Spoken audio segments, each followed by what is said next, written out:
सभी को नमस्कार। संस्कृत विद्या चैनल में आप सबका स्वागत है।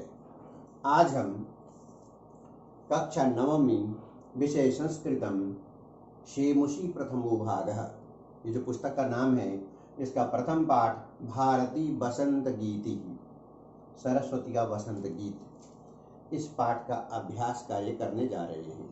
अभ्यास कार्य में सबसे पहले प्रश्न एक पदेन उत्तरतः, तो यहाँ पे प्रश्न दिए गए हैं और यहाँ पे उत्तर दिए गए हैं। एक पदेन उत्तरतः, इसमें कवि काम संबोधयति, कवि किसे संबोधित करता है। ये भारती बसंत गीति जो 9वीं कक्षा का पहला पाठ है उसके प्रश्न उत्तर हो रहे हैं। कवि काम संबोधयति, कवि किसे संबोधन करता है, तो वाणीम या सरस्वतीम, सरस्वती को संबोधन करता है। सरस्वती का दूसरा नाम वाणी भी है, इसलिए वाणीम भी कह सकते हैं हम। वाणीम माने वाणी को, वाणी सरस्वती का रूप है और सरस्वतीम दो में से कुछ भी लिख सकते हैं। ख कवि वाणीम किम वादयितुम प्रार्थयति, कवि वाणी को क्या बजाने के लिए प्रार्थना कर रहा है। वीणाम, वीणा बजाने के लिए कवि वाणी को यानी सरस्वती को वीणा बजाने के लिए प्रार्थना कर रहा है। उत्तर आएगा एक पदेन में वीणाम। अगर इसी प्रश्न को हम पूर्ण उत्तर में अगर लिखना चाहेंगे तो यहाँ पर रेखांकित की जगह में हम उन शब्दों को जैसे ही लिख देंगे तो फिर यह पूर्ण उत्तर में भी हो सकता है।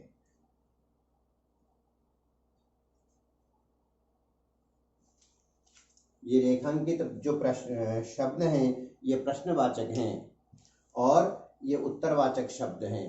तो उत्तरवाचक शब्द को अगर हमने प्रश्नवाचक शब्द की जगह में लिख दिया तो ये पूर्ण वाक्य में उत्तर बनेगा। और अगर एक पद में देना है तो केवल ये एक पद के शब्दों को ही उत्तर के रूप में हम लिख सकेंगे। कीदृशीं वाणीं निनादयितुं प्रार्थयति, कवि किस प्रकार की वाणी को निनादयितुम बजाने के लिए कह रहा है। कवि किस प्रकार की वाणी को निनाद के लिए प्रार्थय, नवीनाम, नवीनाम माने नई वाणी को। घ में गीतिम कथम गातुम कथयति, गीतिम माने यह गीत जो है, कथम कैसे, किस प्रकार से गाने के लिए कवि कहता है। मृदुम, मृदुम गाय गीतिम, मृदुम माने मधुरम, मधुर तरीके से कवि गाने के लिए अनुरोध करता है। अंगा में देखेंगे सरसा रसाला कदा लसंती, सरस जो रसाल है, रसपूर्ण जो आम्र वृक्ष हैं या आम्र फल हैं वो कब लसंती, कब सुशोभित होते हैं। वसंते, बसंत में जो रसपूर्ण आम्र है वह लसंती सुशोभित होते हैं। तो यह पहला प्रश्न एक पदेन उत्तरतः यहाँ पर पूरा हुआ।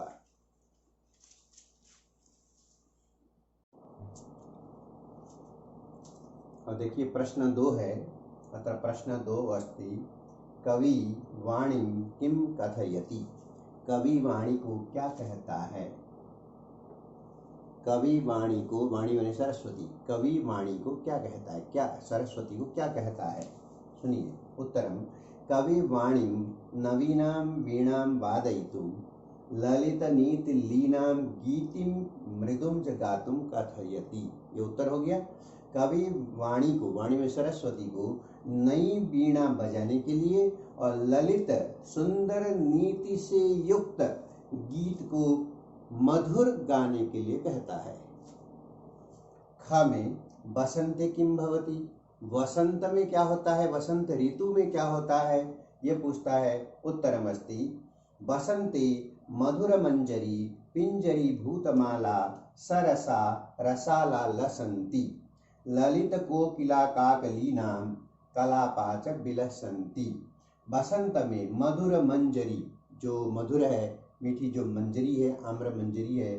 पिंजरी भूतमाला, पिंजरी बने उसके पीले पीले जो पीले पीले फूलों की जो श्रृंखला है, पंक्तियां हैं। सरसा रस युक्त रसाला, जो आम्र है, आम्र वृक्ष है, रसाला लसंती सुशोभित होते हैं।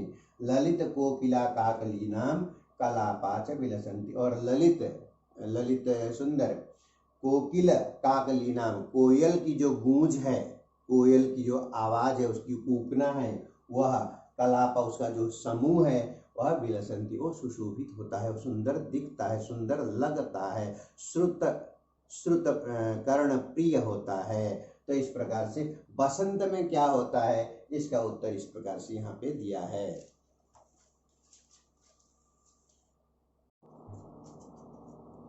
हाँ, दूसरा प्रश्न चल रहा है। दूसरा प्रश्न, प्रश्न संख्या 2 में ग, हम ग को देखते हैं। सलिलम तव वीणा वीणा कर्ण्य वीणा आकर्ण्य कथम उच्छलित। प्रश्न है, सलिलम, सलिलम माने जलम, तव वीणाम आकर्ण्य, तव तुम्हारी वीणा को सुन करके, सलिलम माने जलम, कथम उच्छलित, किस प्रकार से उछले।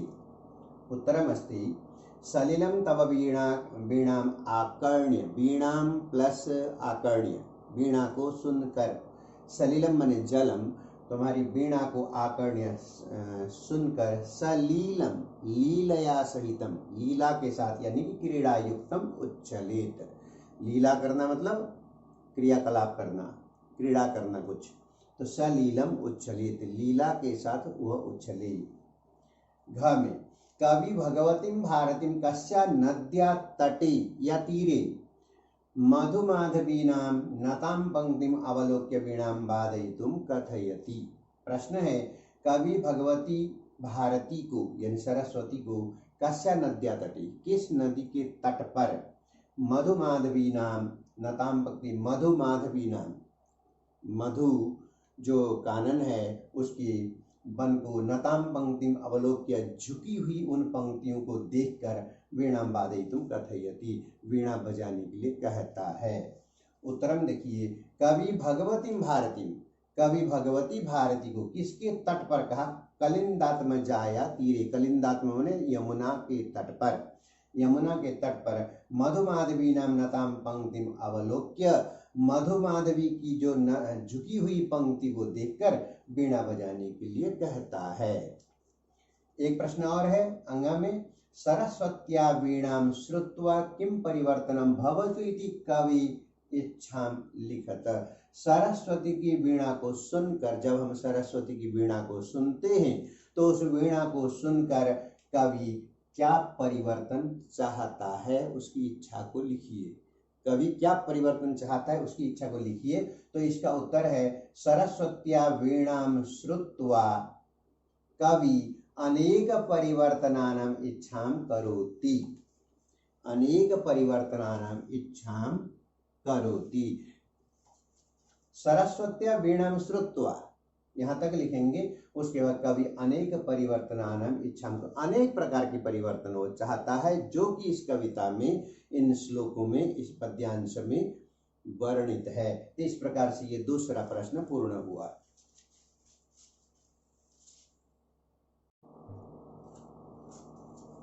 अब आपके सामने प्रश्न संख्या 3 है। प्रश्न संख्या 3 में कहा गया है, क स्तंभे पदानि ख स्तंभे च पर्याय पदानि सन्ति। क स्तंभ में पद हैं और ख स्तंभ में उसके पर्याय पद हैं, जो मेलन करना है, दोनों को मेलन करना है। तानि चित्वा पदानां समक्षे लिखत, उसको आमने सामने लिखना है। पुस्तक में आगे पीछे दिए हुए हैं क्योंकि पुस्तक में प्रश्न है, यहाँ पे उत्तर के रूप में दिया गया है। सामने सामने लिख करके उत्तर बनाने हैं, जोड़े बनाने हैं पर्यायवाची शब्दों का। देखिए, क स्तंभ ख स्तंभ। अब ये उत्तर देखिए, सरस्वती वाणी, आम्र रसालः, आम्रम, आम्रम रसालः, आम्र का मतलब रसालः का मतलब भी आम्रम है। पवनः समीरः, पवन हवा, समीर उसका पर्यायवाची। तटे तीरे, भ्रमराणाम अलीनाम, भंवरों को अली भी कहते हैं, भ्रमराणाम अलीनाम, संस्कृत में ये पर्यायवाची शब्द हुए। तो इस प्रकार से आपके सामने ये तीसरा प्रश्न समाप्त हुआ। अब आपके सामने ये चौथा प्रश्न है। चौथा प्रश्न देखिए, अधोलिखित पदानि प्रयुज्य संस्कृत भाषया वाक्य रचनां कुरुत। नीचे कुछ पद दिए गए हैं, उन पदों को यूज करके, इस्तेमाल करके, उनका प्रयोग करके संस्कृत में वाक्य रचना करनी है, वाक्य बनाने हैं। निनादय, इसका अर्थ है वादय, बजाओ। मंद मंदम, शनै शनै, धीरे धीरे। मारुतः, पवनः, हवा। सलिलम, जलम, पानी। सुमनः, पुष्पम, फूल। अब इनसे वाक्य बनाना है। निनादय, बजाओ, शारदे मधुरां वीणां निनादय। हे शारदा, हे सरस्वती, हे सरस्वती, मधुरां वीणां निनादय। अब इसको लेकर के आप दूसरे वाक्य भी बना सकते हैं। हे बालकः, मधुरां तबलां निनादय। मधुरां वाद्ययंत्रं निनादय। हे बालिके, मधुरां किमपि वाद्ययंत्रं निनादय। इस तरह बजाओ के अर्थ में आप कोई भी वाक्य बना सकते हैं। मंद मंदम, शनै शनै, धीरे धीरे। प्रातः मंद मंदम वायु प्रसरति। सुबह मंद मंद, धीमी धीमी हवा, वायु प्रसरति, चलती है। प्रातः मंद मंदम वायु प्रसरति, मंद मंद, धीरे धीरे। शनै शनै, मंदम मंदम भोजनम करणीयम। धीरे धीरे हमें भोजन करना चाहिए। मंदम मंदम कार्यम कुरु। धीरे धीरे काम करते रहो। इस तरह से मंद मंदम को लेकर के, धीरे धीरे को लेकर के कोई भी वाक्य बना सकते हैं। फिर मारुतः, पवनः, हवा। शुद्ध मारुतः स्वास्थ्य लाभप्रदः भवति। जो शुद्ध हवा है, मारुत हवा, स्वास्थ्य लाभप्रद, स्वास्थ्य के लिए लाभप्रद होता है। अब मारुत को लेकर के आप कोई भी बना सकते हैं। मारुतः हवा है, मारुतः मंदम मंदम चलति। हवा मंद मंद चलती है। मारुतः सुगंधितः अस्ति। मारुत सुगंधित है। मारुतः पुत्र मारुति अस्ति। मारुत का पुत्र मारुति है। जैसे पवन पुत्र हनुमान कहते हैं, मारुत पुत्र मारुति। मारुति का मतलब हनुमान। मारुति तेज गति से दौड़ने के कारण मारुति, इनको मारुत का पुत्र मारुति कहा गया है। सलिलम, जलम, सलिलम माने जलम है। स्वच्छम सलिलम पानीयम, हमें शुद्ध जल पीना चाहिए, अशुद्ध नहीं पीना चाहिए। स्वच्छम सलिलम पानीयम। स्वच्छम सलिलम नीत्वा स्नानं करणीयम। स्वच्छ जल से हमें स्नान करना चाहिए। स्वच्छम सलिलम एव उपयोग करणीयम। स्वच्छ जल ही हमें उपयोग करना चाहिए। कोई दूसरा भी वाक्य बना सकते हैं। सुमनः पुष्पम उद्याने मनोहर सुमनः विकसति। उद्यान में सुंदर से मन को हरने वाले सुमनः पुष्प खिलते हैं।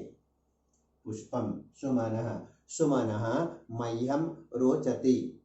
फूल मुझे पसंद है। सुमनः सुगंधितः भवति। सुमनः सुगंधित होता है।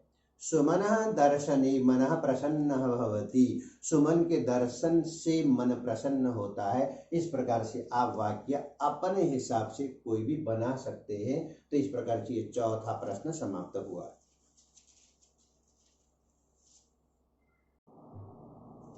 अब आपके सामने पांचवा प्रश्न। पांचवें प्रश्न में प्रथम श्लोकस्य आशयम हिंदी भाषया आंग्ल भाषाया वा लिखत। प्रथम श्लोक का आशय, आशय का मतलब अभिप्राय, मतलब आप हिंदी भाषा में या इंग्लिश भाषा में लिखिए, ये कहा गया है। मैंने सभी श्लोकों का आशय, उनका अर्थ हिंदी भाषा में लिख दिया है। आप उसको देख करके कर सकते हैं। उसके बाद अंतिम प्रश्न है, छठा प्रश्न है, अधोलिखितानां विलोम पदानि लिखत। नीचे कुछ शब्द दिए गए हैं, इनका विलोम शब्द लिखना है। जरा देखिए, कठोरम, कोमलम, ये विलोम शब्द है, सामान्य है। कटु मधुरम, कटु माने कड़वा, मधुरम मीठा। शीघ्रम, शीघ्रम जल्दी। मंदम या शनै शनै धीरे धीरे। प्राचीनम, प्राचीनम माने पुराना, नवीनम माने नया। नीरसः सरसः, नीरस का मतलब रस विहीन और सरसः रस युक्त। इस प्रकार से यह कक्षा 9वीं का प्रथम पाठ भारती बसंत गीति का अभ्यास कार्य यहाँ पे पूर्ण हुआ। धन्यवाद।